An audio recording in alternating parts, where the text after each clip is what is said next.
কিন্তু মা দরদি পকেটে দিতে চাইতো না, মুখের দিকে চাইবো যে বাবা তুই কই খাইছস, কই রইছস এতদিন। লা ইলাহা ইল্লাল্লাহু মুহাম্মাদুর রাসূলুল্লাহ সাল্লাল্লাহু আলাইহি ওয়াসাল্লাম। মাশাআল্লাহ, আরে আপনার চোখে পানি বেরিয়ে পড়ছে। আহারে,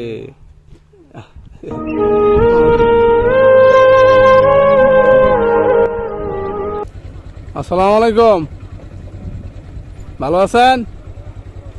এদিকে আসেন, এই সাইডে আছেন, ছায়াই, এই ছায়ার মধ্যে আসেন, প্রচন্ড রোদ। কি করতেছিলেন? গ্রাম ঘুরতেছি আমরা। তাই না? মানে বাড়ি কোথায়? বাড়ি হলো হোসেনপুর থানা। হোসেনপুর? তো ওইখান থেকে দেখেন অনেক দূর। বাসা নিয়ে থাকি। ও, বাসা নিয়ে থাকেন? তাহলে চাইল পাইছেন? তাই না? আচ্ছা, রোজা রাখছেন তো না? আচ্ছা, কাকার পরিবারে কে কে আছে? পরিবারে তো পোলাপান চাকরি বাকরি করে, ওরা চাকরি করে। দুইজনই আছে। তাই না? ওরা আপনাকে দেখে না? দেখলে বাবা আর ভিক্ষা করি। আরে, দিনে ওরা চলে না। আপনার ছেলে মেয়ে কয়জন? দুইজন। দুই ছেলে? আপনাকে দেখে না? আরে জীবন। চাচি আছে? উনি কি করে? উনিও অসল। অসল? তো আপনার ছেলেরা কি ইনকাম করে না? করে, যার জন্য মতো মতো বোঝেন না বাবা। কিন্তু আপনারা কেউ দেখে না, একজনও দেখে না? দেখলে তো ভালোই হতো। আরে আরে, আপনি মন খারাপ করেন না আসলে। আপনার ছেলেরা কই চাকরি করে? সঠিক কইতে পারি না বাবা। ও, তার মানে আপনার সাথে কোনো যোগাযোগই নাই? হঠাৎ হঠাৎ ফোন দেয়, হঠাৎ হঠাৎ যোগাযোগ করে বাবা। শুধু ফোন দিয়ে জিজ্ঞাসা করে, কিন্তু আসলে এমনি কোনো টাকা পয়সার কোনো এটা করে না? না, টাকা পয়সা দিলে তো ভালোই হতো। তবে একজনে কইছে, স্বীকার করছে যে দিমু বাবা। স্বীকার করছে না? সামনের মাস থেকে দিমু। হ্যাঁ বাবা দিও, আল্লাহর রাস্তায় আমিও সার্ভিস করতেছি। ওদেরকে কি লেখাপড়া করাইছিলেন? না, বেশি লেখাপড়া করেনি। বেশি পড়ছে না? কি পর্যন্ত পড়ছিল? 8। তো 8 পর্যন্ত তো মোটামুটি ভালোই শিক্ষিত। তো এইভাবে শিক্ষিত ছেলেরা ওই আসলে আপনাদেরকে বৃদ্ধ অবস্থা এইভাবে ছেড়ে দিছে, কেউ দেখে না।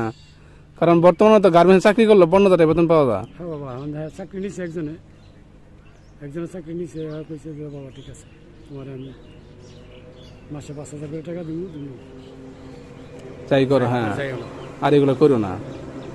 ঠিক আছে। আপনার কাছে আমি একটা রিকোয়েস্ট করবো, আপনি কালেমা তয়্যিবাটা আমাকে শোনাইবেন? হ্যাঁ, একটু জোরে বললেন। লা ইলাহা ইল্লাল্লাহু মুহাম্মাদুর রাসূলুল্লাহ। মাশাআল্লাহ, মাশাআল্লাহ। নামাজ পড়েন না? আচ্ছা, আল্লাহ মাঝে মাঝে পড়ি বাবা। না, একটু পড়ার চেষ্টা করেন, মাঝে মাঝে না, কন্টিনিউ পড়ার চেষ্টা করেন। ও আচ্ছা, তো কালেমাটা একটু আবার বলেন। বিসমিল্লাহির রহমানির রহিম। লা ইলাহা ইল্লাল্লাহু মুহাম্মাদুর রাসূলুল্লাহ সাল্লাল্লাহু আলাইহি ওয়াসাল্লাম। মাশাআল্লাহ, মাশাআল্লাহ। তো আপনি কোন সূরা বলতে পারেন না? পারি, আলহামদুলিল্লাহ সূরা তো পারি, সূরা পারি। তাই না? তো আমরা একটু আলহামদুলিল্লাহ শুনি। বিসমিল্লাহির রহমানির রহিম। আলহামদুলিল্লাহি রাব্বিল আলামিন আর রহমানির রহিম। হে মালিক ইয়াউমিদ্দিন, ইয়াকা না'বুদু ওয়া ইয়াকা নাস্তাঈন। ইহদিনাস সিরাতাল মুস্তাকিম, সিরাতাল লাযিনা আন'আমতা আলাইহিম গায়রিল মাগদুবি আলাইহিম ওয়ালাদ-দাল্লিন। আমিন। মাশাআল্লাহ, মাশাআল্লাহ। এবার সূরা ইখলাসটা শুনি। বিসমিল্লাহির রহমানির রহিম। কুল হুয়াল্লাহু আহাদ, আল্লাহুস সামাদ, লাম ইয়ালিদ ওয়া লাম ইউলাদ ওয়া লাম ইয়াকুল লাহু কুফুওয়ান আহাদ। মাশাআল্লাহ। আর কি সূরা পারেন? আর পারি না বাবা। আর পারেন না? আচ্ছা আচ্ছা। তো আমি আসলে এই সূরাগুলো কেন জিজ্ঞাসি জানেন? এটা রমজান মাস, আপনি কালেমা তয়্যিবা কইছেন, আলহামদুলিল্লাহ সূরা বলছেন এবং সূরা ইখলাস বলছেন, সূরা ফাতিহা বলছেন এবং সূরা ইখলাস বলছেন। এই রমজানের উসিলায় এবং এই দুইটা সূরার উসিলায় আপনার যে দুইটা ছেলে আছে ওরা আপনাদেরকে দেখে না, তো এই সূরার উসিলায় আল্লাহ যেন ওদের হৃদয়ের মাঝে আপনাদের জন্য একটা ভালোবাসা সৃষ্টি করে দেয়। মা বাবার প্রতি যে একটা ভালোবাসা, যে একটা টান, আল্লাহ যেন ওদের অন্তরে এটা যেন বৃদ্ধি করে দেয়, আপনাকে যেন এই কষ্ট না করতে হয়। তো আমার যারা আছে সবাই এই দোয়াটা করবেন আমার এই চাচার জন্য। আসলে একজন মানুষ কতটা অসহায় থাকলে, মানুষ কতটা কষ্ট থাকলে, যে দুইজন সুস্থ ছেলে আছে, ওরা কাজ করে, কিন্তু ওনার ওয়াইফ অসুস্থ। আসলে উনি বারবার একটা কথাই বলতেছিল, ওরা যদি আমাকে দেখতো তাহলে তার আমার এভাবে কষ্ট করতে হয় না। তো এ থেকে আমাদের শিক্ষা নেওয়া উচিত। দেখেন, যারা আসলে আমাদের সমাজে যে মানুষগুলো আছে, এরকম অনেক মা বাবা আছে যাদের ছেলে মেয়ে আছে, কিন্তু ওদের মানুষের কাছে হাত পেতে চলতে হয়। তো সবাই ওনার জন্য দোয়া করবেন, আমার এই চাচার জন্য। উনি অত্যন্ত ভালো মানুষ। উনি সূরা ফাতিহা পারে, সূরা ইখলাস পারে, কালেমা তৈয়ব পারে। আল্লাহ পাক যেন ওনাকে যেন আর কষ্ট না করতে হয়, ওনার ছেলেরা যেন ওনাকে যেন দেখে। সবাই এই দোয়াটা করবেন। আলহামদুলিল্লাহ। তো কাকা, এটা আমার পক্ষ থেকে আপনাকে, যেহেতু আমি সময়টা নষ্ট করেছি, আপনাকে আমি সময় নষ্ট করছি। হ্যাঁ বাবা, না না না, হ্যাঁ, এই যে আপনি খুশি হয়েছেন, ইনশাআল্লাহ। নেন, আপনাকে আমি সময় নষ্ট করাইছি, আপনি এই টাকাটা রাখেন। হ্যাঁ, আর আমার জন্য দোয়া করবেন। ইনশাআল্লাহ বাবা, দোয়া করি ইনশাআল্লাহ।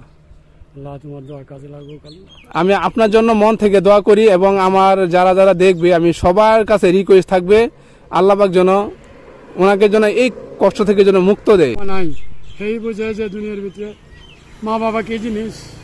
হ্যাঁ, আমার বাবা নাই, আমার বাবা মারা গেছে 2014 সালে। হারাইলে বোঝে যে বাবা একটা কথা কই, মা যখন আছে, বাবা তোমার জানে যা সাধ্য হয়, যা কুলায় তুমি তৌফিক স্নেহ করো, আদর করো, জান্নাত তোমার জন্য মঞ্জুর। আমার মা অসুস্থ হয়ে গেছে, যা আসলে মা গর্ভস্থ হয়ে গেছে। কষ্ট দিও না, একবারে কষ্ট দিও না বাবা। কষ্ট দিলে জাহান্নাম। যত ইবাদতই করো, যত ইবাদত বন্দি করে, মা বাবারে কষ্ট দিলে জাহান্নাম আল্লাহর দরজা এমনি বন্ধ হয়ে যাবে। তুমি মা বাবার চরণ তলে সন্তানের ব্যাস। বাবা দোয়া করো অবশ্যই যেন সুসলামত মৃত্যু দেয়। আমার বাবার জন্য দোয়া করবেন, আল্লাহ যেন জান্নাতবাসী করে, আমার মাকে যেন সুস্থ করে। হাইরে, আপনার চোখে পানি বেরিয়ে পড়ছে। আহারে, বাবা যদি থাকতো আমার এই দেশ হইতো, মা যদি থাকতো, যেখানে থাকি, যে রাষ্ট্রে থাকতাম, কইতো বাবা তুই কই আসস। বাসাত গেলে স্ত্রী, পুত্র, ভাই, বান্ধব, আত্মীয় স্বজন যারা আছে সবাই তোমার পকেটের দিকে চাইবো। কিন্তু মা দরদি পকেটের দিতে চাইতো না, মুখের দিকে চাইবো যে বাবা তুই কই খাইছস, কই রইছস এতদিন। যাইও বাসায় গিয়া দেখো, আসলে মার মতো দরদি পৃথিবীতে কেউ নাই। যে যত কথাই বলুক, আসলে বাবা যার মা বাবা নাই এর পৃথিবীতে ওর কিচ্ছু নাই। আপনি কান্না করবেন না, আপনি কান্না করবেন না। বাবা, মা বাবার কথা মনে হয়েছে তো বাবা গেছে, বাবা এই জন্য দুঃখ লাগছে মনে। হ্যাঁ, আসলে আর মা তো মনে করেন, মার কথা তো আসলে এটা আসলে কি বলবো, যে মা ছোট্ট একটা শব্দ, কিন্তু আসলে মার তুলনা এটা মার তুলনা আসলে কারো কোনো কিছু দিয়ে সম্ভব না। এটা আসলে নিজেই বলছে যার মা নাই তার পৃথিবীতে আসলে ওই এর মতো অসহায়, এর মতো দুঃখী আর কেউ নাই। আর কেউ নাই। মাকে যে যত্ন না করবো, আদর না করবো, আমি রাসূল তার সাফায়াত করব না। নিজের মুখের বলা। হ্যাঁ বাবা, যাই অনেক কথা। আচ্ছা আচ্ছা আচ্ছা, না না না, আল্লাহু আকবার, আল্লাহু আকবার, আল্লাহু আকবার। আপনি আমাকে মাফ করে দিবেন, আমি আপনাকে সময় নষ্ট করছি। না বাবা, আমি আর সময় নষ্ট, আরো 2 ঘন্টা নষ্ট হইলো আমার কাছে। আচ্ছা কাকা যান, হ্যাঁ, আপনি অনেক ভালো মানুষ। আচ্ছা। হ্যাঁ, আচ্ছা।